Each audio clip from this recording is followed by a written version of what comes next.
With Cleo having returned from her visit to the prison, and Alicia having visited the office to discuss the issues in hand, the two investigators sit down for the evening to ponder their next move. Cleo is in a thoughtful mood, and has been since she'd seen Marcus in prison. However, she seems somewhat distanced.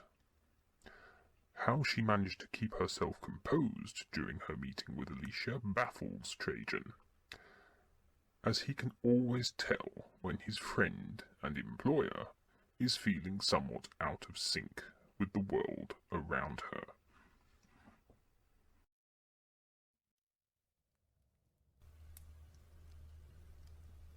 Are you feeling okay, Cleo? You've been noticeably quiet since Alicia left the office, and that was several hours ago. Oh, no, I'm fine. I need to process everything that has happened today. Do you want to talk about it? What happened at the prison? You should have seen him, Trajan. They'd beaten him to within an inch of his life. I knew they were brutal in there, but I've never seen them react like that towards a prisoner before. I didn't even know if they'd let me see him. How do you know it was him then, when you saw him? Perhaps they could have taken you to any prisoner. I know it was him. I know it. As soon as I walked into the cell, he mentioned the crown. Though what they had put him through had clearly driven him into another realm of existence. He told me that Isabel wanted the crown, but she didn't take it with her. So, where is it? What happened to it? Who has it? Our friend, the travelling diplomat, did have it for a day, only for it to have been stolen from their possession. From what I understand, it may have been stolen by someone who's actually preparing to use it to gain power for themselves. You don't think it was, dare I say it, Rafik? If Rafik had his grubby little hands involved in this, it would not surprise me. However, I very much doubt he'll be working for the Shadow Court this time. You don't think Corvus will be interested in the crown then? Knowing Corvus like I do, he won't touch it. It's not an artifact he could sell for profit. It's too powerful an artifact for comfort. Besides, Corvus is not a foolish man. He will weigh up all the pros and cons of having possession of the crown. So if Corvus doesn't have the crown, who does? I don't know. But I think we're going to have to go undercover. Oh, you mean like that time we... May I remind you, Trajan, we don't ever talk about that embarrassment. I thought you looked lovely in that costume. Oh, Trajan. May I remind you that it wasn't meant for looking lovely. My hand was forced, you know that. We needed the money. We were desperate at the time. Or have you forgotten that? Well, I still think you looked lovely. All that needlework and... I won't tell you again, Trajan. That was a rescue mission. Our hand was forced. And I had no choice but to go through that humiliating routine, day after day. It was a pantomime for the governor and his family. Who else was going to be the front end of the comedy horse? The mayor of the city was missing his 2 best performers for the role, and I volunteered for us to step in. Trajan, my dear, sweet, innocent-minded Trajan. You know what? Never mind.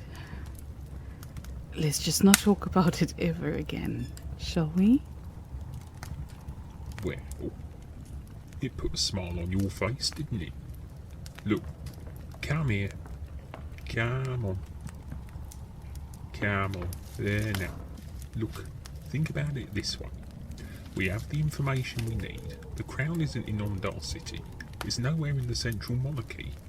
It's somewhere here in the desert realm. It might even be somewhere in Guinevere itself. I have little doubt of that. We ought to start our investigation again in the morning. So, what's your line of thought then? Well, I doubt we'll get a very much of a warm welcome, but I think we'll need to visit Kali. If anyone can tell us more about Rafiq's most recent activities, Corvus will be the person to ask. We need to find the Shadow Court. We're not exactly on good terms with Corvus, though, are we? The last time we crossed paths, it wasn't exactly the most comfortable of situations. Perhaps it had more to do with you and your clumsy hands. We were at a stage of delicate negotiation with him. The artifact he had stolen was owned by a very powerful family, and in a somewhat madcap moment of being yourself, you had to go and knock it off its pedestal, didn't you? Well, I did try to catch it. I've never been so mortified in my life. The fact it turned out to be a glass fake didn't exactly pour oil on troubled waters, did it? You mean diamonds aren't supposed to shatter like that? Well, I'm no gemstone expert, but no, they're not meant to shatter. You can only cut a real diamond with another real diamond. I don't really remember much after that.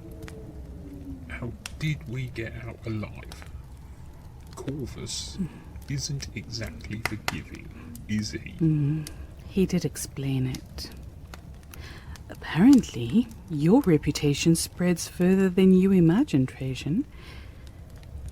He had a glass fake made because he knew there would be an incredibly good chance you would have a somewhat small accident. Reputation? What reputation? It doesn't matter. Suffice to say, people know of it and are very wary of it. This is why I'm working so hard to make you a proper gentleman and a first-class private investigator.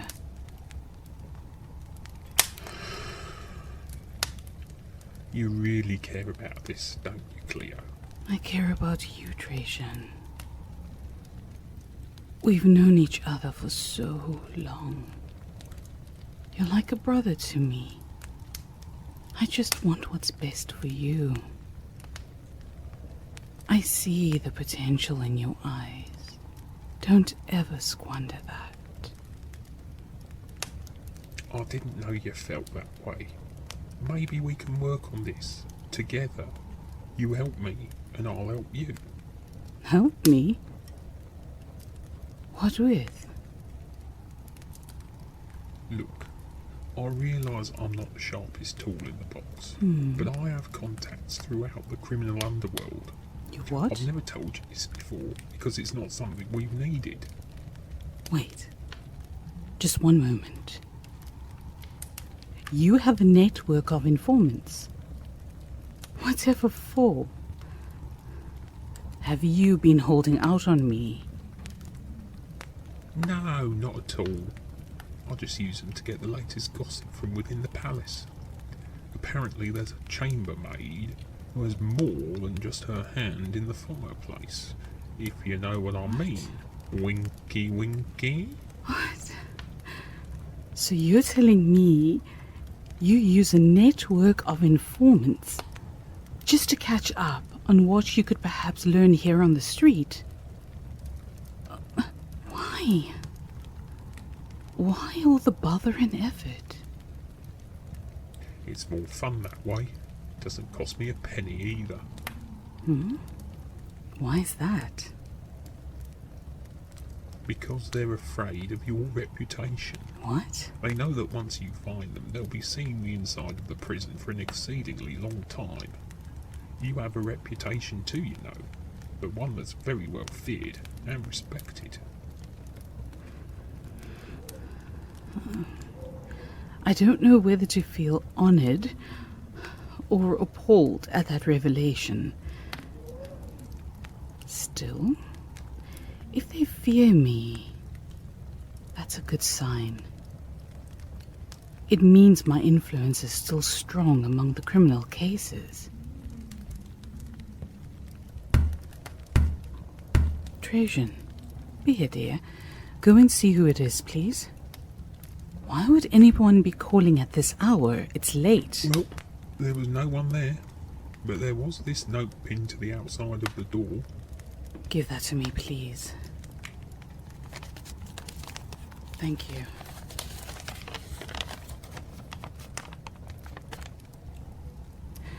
Oh, no. I don't believe this. Eh? What's the matter? The note reads: Die kroon is so goed as myne. Julle kan maar oorgee. What does that mean? It's from an old... This note is from a former acquaintance of mine.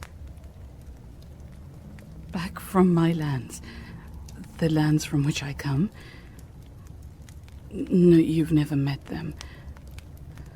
The note means the crown is as good as mine.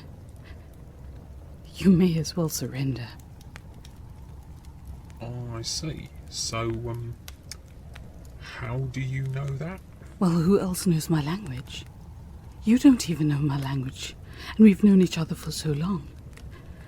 Besides that, I'd recognize the handwriting of Crotalus Horridus anywhere. With a name like that, he sounds like a complete snake. He's a viper. Trajan, he's a viper. And a viper who will do anything to get what he wants. They don't call him the Rattler for nothing. Sounds like something I wouldn't want to find between the timbers, that's for certain. How did he get his nickname then? Well, he has a gift for rattling the nerves of people. He's certainly rattled mine several times with his mind games. Oh, is he a rival investigator then? No. He's the rival to Corvus, but thinks himself superior to him. There is one big difference between him and Corvus, however. How's that then? Corvus has a brain to begin with. Plus, he may be a complete rogue, but he is a true and proper gentleman. He only goes after fellow criminals who wrong him and will support the innocent to the last stand. I kind of like Corvus in that respect. I don't agree with many of his ethics, but his support of the innocent and his way of dealing with his own does have a certain poetic justice to it. I agree. And I admit, if he were not of the criminal class, I would consider him a friend. However, in this regard, we still have to treat him as a criminal, though useful to us. So we just turn a blind eye to his activities? Is that it? Trajan, we don't turn a blind eye to anything. We never, ever turn a blind eye. We know he carries out his activities. We know he has a smuggling operation. We know that eventually we will have to put a stop to his endeavors. All the time he is useful to us, we make certain we have him in our pocket. That doesn't sound particularly good to me, Cleo. What if he has something against us that could get us into trouble if we make the wrong move? I have that all in hand, Trajan. I would not worry yourself by that thought. I already have my own contacts ready and waiting to deal with any situation that arises. So, in the morning we're off to Carly then? I think that will be a good idea, yes. The sooner we can find Corvus, the sooner we can find out who is lining Rafiq's pockets. Although, I doubt he will be too enthusiastic about it. Why? Surely Corvus would want Rafiq dealt with. He will, Trajan. He will. But he will want to do it in his own special way. And I'm not prepared to allow that. Rafiq must stand trial in a conventional court of law. Well, whilst you're off chin-wagging with Corvus, Chin-wagging? I'm going to pay a visit to the academy. I hear they have some new talent there that I'd like to see for myself. Oh, no. Trajan, you're coming with me. I'm not having you disappear to enjoy yourself, while I have to handle one of the most difficult people on the planet. Oh. But Alina had posters put up and everything. Makes no All difference. 5 of the leaders have new students, 2 each, and they're really excited about the new raw talent they're training for the future. No, Trajan. No. We're there on business. It isn't a day trip. And that is my final word. I know you enjoy the academy. And I don't deny that I do also. But we're on a special job for Alicia. Remember that. We have been asked to find the crown of the Tyrant King, and Corvus is perhaps our only connection to finding it. So, you don't think Crotalus has the crown, then? Like his note says? Oh, Crotalus. Yes, that's his name in your dialect. No, I don't think he has, but he'll do everything in his power to get it. What in the name of Monarcha will he want it for? I have a somewhat uncomfortable feeling. I do know what he will do with it. Have you ever heard of the Coven? Can't say that I have. Is it something we're meant to know about then? Yes, I had a run-in with them when I was a little girl. I accidentally stumbled upon one of their caverns. Well, I literally stumbled into it. And there I was, face to face with a warlock. Crikey. What happened? Well, that I can't remember. I woke up in my bed with no memories of the event. So how do you remember the warlock then? You can never forget the evil in a person's eyes, Trajan. I have a feeling that Crotalus has fallen in with the Coven, and that could cause grave problems for the entire continent. So, what do we do? We find Corvus, we speak with him, and we get the information we need. What if he won't speak to us? I imagine we won't exactly be welcomed with open arms. I imagine we won't be. If he refuses to see us, we will speak to Orion. Orion. That's his second in command, isn't it? He is indeed, Trajan, and will more than likely receive us. Why? Doesn't he like Corvus? They get along, but I know that Orion is more approachable and willing to part with information. It would perhaps be best to speak with him. So, it's off to Carly in the morning then? Absolutely.